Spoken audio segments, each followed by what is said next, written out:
Hey everyone, Nathan here at Folkway Music. I hope you're well. We are back from the Fretboard Summit in Chicago, had a great time, and we're here for another round of Friday Facts at Folkway. So today I want to talk about something that came up in the shop this week. It's interesting if you're a guitar geek like us. So it's like factory manufacturing tolerances and their relation to nut widths on vintage guitars. All of these different brands have certain nut widths that we associate with them, right? Like if it's Martin, 1 3/4 or 1 11/16. Gibson could be, acoustic guitars sometimes are 1 3/4, earlier ones, and of course 1 11/16 and 1 9/16 into the 60s. Fender has their A, B, C, D nut widths, which were 1 1/2, 1 5/8, 1 3/4, and 1 7/8.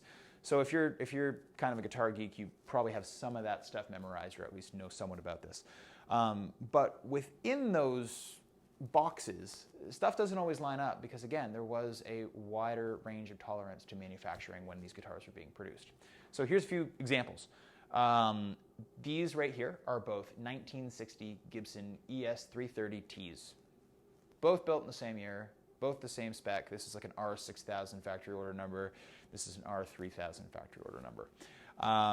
This guitar here, the cherry one, if you measure this, you stick a ruler up to the nut, it is exactly 1 11/16 or 1 22/32. This guitar, if you measure it, is 1 21/32. So 30 seconds shy. It's trying to be the exact same thing. They're not different specs, the same guitar, but there's that range in tolerance for manufacturing.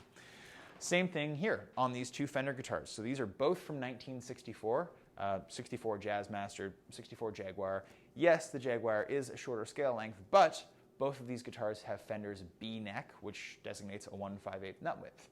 This guitar, if you measure it, it's exactly 1 5/8. This guitar is 1 19/32 versus 1 20/32. So again, we see that within a 30-second kind of range of tolerance.